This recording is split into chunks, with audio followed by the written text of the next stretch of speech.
fizemos mais detalhadamente no primeiro dia, que os réus têm direito ao silêncio e à não autoincriminação, ou seja, não há o compromisso de dizer a verdade. Indago ao réu se tem conhecimento das acusações que lhe são imputadas. Sim, senhor excelência. A primeira parte, sobre a pessoa, onde o senhor reside. Gostaria de não declinar, porque eu sou uma pessoa pública e a cidade, posso passar reservadamente não, só a cidade. Brasília. A profissão. Militar da reserva. Já foi preso ou processado alguma vez? Pela justiça, não. É casado? Casado. Tem filhos? Sim, senhor. É verdadeira a acusação que lhe é feita? Não procede a acusação, excelência. Tem algum motivo particular a atribuir a acusação imposta na denúncia? Não, senhor. Conhece as testemunhas já inquiridas? Tem alguma suspeição, impedimento em relação a elas? Conheço muitas delas, nada contra. Então, vamos às perguntas específicas. A Justiça Eleitoral, as eleições e as urnas eletrônicas, acusando constantemente, de forma permanente, que havia fraude nas urnas eletrônicas. E nessa reunião do dia 5 de julho, nessa reunião ministerial, em vários momentos, o senhor se refere assim. Então, eu vou citar alguns momentos. Que as eleições, as pesquisas estão exatamente certas, diz o senhor, de acordo com os números que estão dentro dos computadores do TSE, né? Ainda, entre aspas. Está a notícia hoje na imprensa, o Fachin, à época presidente do Tribunal Superior Eleitoral, o Fachin assinou um acordo aí com outros países para vir fiscalizar a eleição.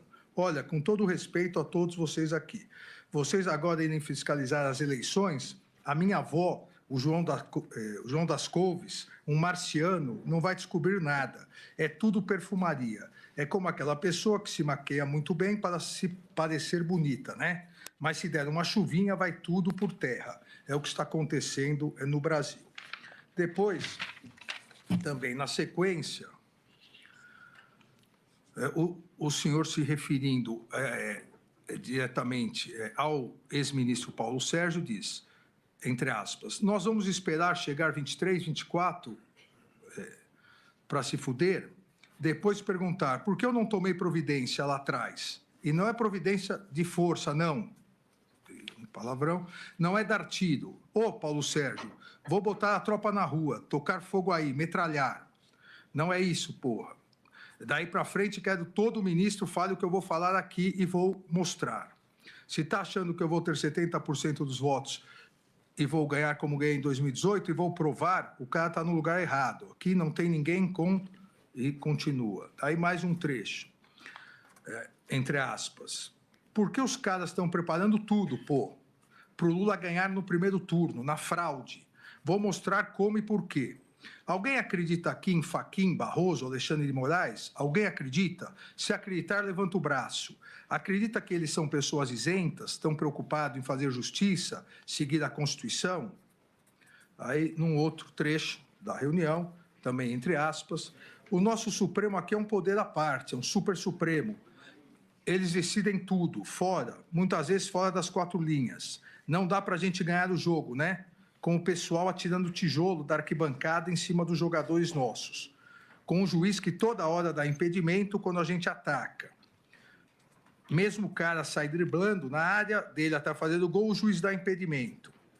Aí, na sequência, também...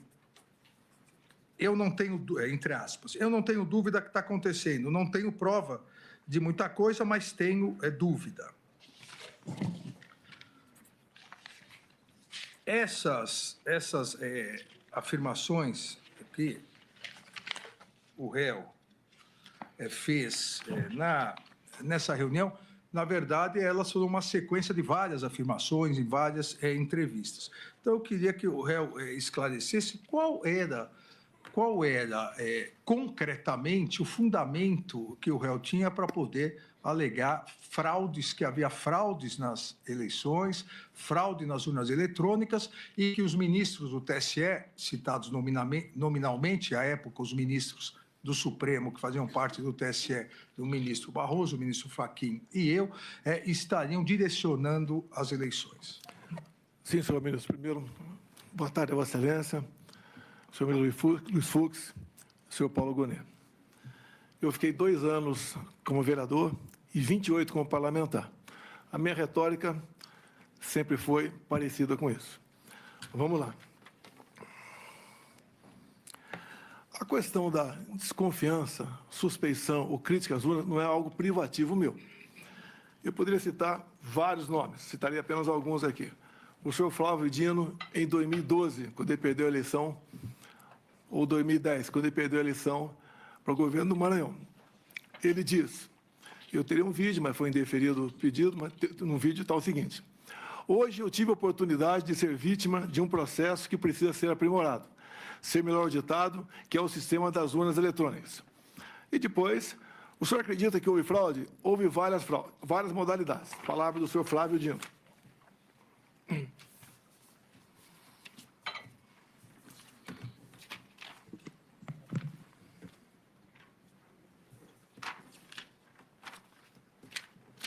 Depois também, curiosamente, uma outra inserção no horário eleitoral gratuito do senhor Carlos Lupe. Por que curiosamente? Foi ele que entrou com uma ação no TSE pela minha inelegibilidade, por crítica às urnas eletrônicas. Ele falava em fraude. Mas numa dessas inserções, aproximadamente 30 segundos, que até hoje está no Facebook dele, ele termina dizendo o seguinte: sem a impressão do voto, não há possibilidade de recontagem. Sem recontagem, a fraude impera. Repito a Vossa Excelência, até hoje isso está lá no Facebook do senhor Carlos Lupe. Eu batalhei muito na Câmara, desde 2012, pelo voto impresso. Consegui aprová-lo em 2015 para 2016. A senhora Dilma Rousseff vetou, a proposta voltou para o Congresso, só na Câmara nós derrubamos o veto, com votos do PT, inclusive. No Senado, algo parecido, também derrubamos o veto. Fiquei feliz que teríamos, em 2018, o voto impresso. Eu não lembro se eu pedi audiência ou o ministro Fux me convidou. Eu fui conversar com ele sobre essa questão. E ele mostrou para mim que 5% das sessões eleitorais do Brasil teriam o voto impresso. Por que 5%? Porque não tinha recurso para mais coisa. E, com o tempo, ia chegar a 100%. Fiquei muito feliz, agradecer ao ministro Fux, me tratou muito bem. Mas, infelizmente, logo depois, por 8-3, o Supremo Tribunal Federal declarou o voto impresso como sendo inconstitucional, porque a impressão do voto poderia ferir a segurança das eleições. Bem, então tivemos o voto normal em 2018. A minha campanha em 2018, algo atípico, com todo respeito. Nem eu esperava que me eleger presidente, tendo em vista quem eu era. Eu era um parlamentar que não era parlamentar de partido, eu não tinha apoios políticos, mas acabei, então, como desde 2014, após o segundo turno das eleições, eu me lancei pelo Brasil falando que ia disputar a eleição em 2018, acabei me elegendo, sem antes passar por uma facada, quase me levou a óbito.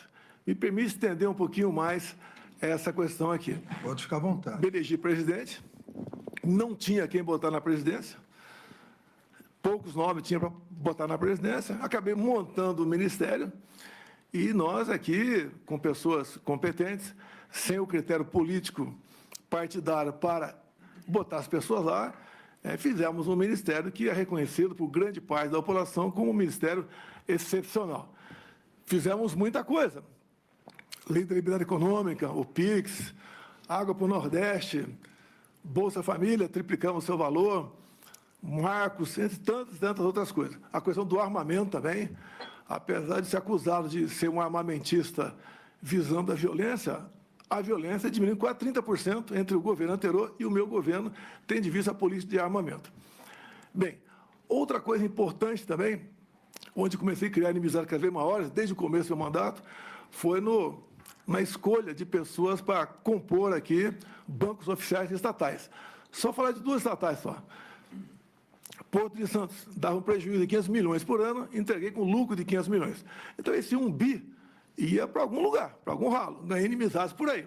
Uma outra, para ser mais rápido, Itaipu Binacional. Chegamos lá, botei o senhor Silvio Luna como presidente da estatal, e ao longo de 4 anos, nós reduzimos a tarifa em dólar de 45%, e uma empresa que era conhecida apenas por gerar energia, o que ela fez a mais? Fez a segunda ponte com o Paraguai, uma ponte com 170 metros de vão. Começamos a fazer a segunda ponte Porto Mutinho. Alongamos em 600 metros o aeroporto de Foz do Iguaçu. Mais ainda, atendemos com pequenas obras de infraestrutura mais 50 municípios no entorno da bacia. Asfaltamos a Transboiadeira, 43 quilômetros. Fizemos o acesso aos aeroportos. Ou seja, sobrou dinheiro para fazer muita coisa lá. E, obviamente, isso, no passado, a tarifa era cheia e nem obra era feita e era usado à vontade esse recurso. Por que à vontade? Porque é uma empresa que não é auditada pelo TCU por ser binacional. O que os conselhos decidem, está decidido e ninguém toca mais no assunto. Então, quando a gente começa a tapar os ralos da corrupção, aparece uma enormidade de pessoas que vão contra a gente. Eu não cortei recurso para a imprensa por ser malvado. É que eu fui o único presidente, senhor ministro, o único que tinha um teto de gasto pela frente. Eu não podia gastar mais do que aquilo, diferentemente do que acontece agora, do que acontecia antes de mim. Ganhei também, então, uma antipatia enorme da imprensa contra a minha pessoa. E também a questão das pautas, dos costumes, né? Eu sou católico, minha esposa é evangélica, e eu sempre preservei a família e a inocência de criança em sala de aula. Mais um foco de atenção contra a gente. E até do próprio Supremo Tribunal Federal, respeitosamente, eu tinha pelo menos uma ação por semana para me explicar em 24, 48 horas o porquê daquilo. Mas faz parte da regra. Vossa Excelência, o senhor ministro Fux, aqui do Supremo, não me viram desrespeitar uma só ordem do senhor. Não me viram em nenhum momento eu agi contra a Constituição. Eu joguei dentro das 4 linhas o tempo todo. Muitas vezes me revoltava, falava palavrão, me revoltava, tá? Falava o que devia falar, sei disso, mas, no meu entender, fiz aquilo que tinha que ser feito. Quanto à providência na questão das eleições aqui, eu deixo claro a Vossa Excelência, as Forças Armadas não se miscuíram na política. E nem eu, como presidente, também fiz o mesmo. O senhor ministro Barroso, enquanto presidia o TSE, criou a Comissão de Transparência Eleitoral e colocou lá dentro, entre outras instituições, as Forças Armadas. O que eu falei para o ministro da Defesa? Já que colocaram a gente aqui, vamos fazer o melhor possível para auxiliarmos o TSE para que a eleição seja mais clara e transparente possível. No tocante àquela reunião de julho, onde alguns falam que reunião do golpe com 20 plaquinhas na frente das pessoas, mas 40 pessoas assistiam. Vossa Excelência falou ali que dos 70%. Coincidência, talvez, ministro? Eu complementei. Vão aparecer 49. Apenas uma coincidência. Não tinha prova de nada no tocante. Isso aí, um desabafo meu, com toda certeza. Dúvida sobre eleições. Aqui eu tenho um documento aqui da Associação Nacional dos Peritos Criminais Federais. Diz logo na entrada aqui. As fragilidades das urnas eletrônicas sem o voto impresso. E mais na frente, também, a Associação Nacional dos Peritos Criminais diz: fraude sistêmica facilitada, consenso científico, todo sistema eletrônico / computacional possui vulnerabilidades. Então, basicamente, senhor ministro, a minha retórica me levava a falar dessa maneira. Essa reunião não era para ter sido gravada, algo reservado. Como em tudo quanto é local, se faz reunião reservada. Alguém gravou, no meu entender, de má fé. E ela tornou-se pública. Eu não estaria explicando essa questão aqui agora. Essa foi a minha retórica, que eu usei muito enquanto deputado e depois como presidente, também buscando aí o voto impresso como uma forma a mais de termos mais uma barreira, né, para evitar qualquer possibilidade de se alterar o resultado de umas eleições. Eu gostaria de complementar aqui, sempre lembrando ao ex-presidente Bolsonaro que a resposta é livre, responde se quiser, em virtude da possibilidade de direito ao silêncio. A questão na reunião, além da imputação de fraude, de problemas às urnas, também há o incentivo, e essa é a imputação feita pela Procuradoria-Geral da República, o incentivo à deslegitimação da Justiça Eleitoral. E eu leio um outro trecho aqui, com 1h, 13 minutos e 59 segundos da reunião, onde o senhor disse, entre aspas, pessoal, perder uma eleição não tem problema nenhum. Nós não podemos perder a democracia numa eleição fraudada. Olha o Fachin. O cara não tem limite. E não vou falar que o Fachin está levando 30 milhões de dólares. Não vou falar isso aí. O que o Barroso está levando, 30 milhões de dólares. Não vou falar isso aí. Que o Alexandre de Moraes está levando 50 milhões de dólares. Não vou falar isso aí. Não vou levar para esse lado. Não tenho prova, pô. Mas algo esquisito está acontecendo.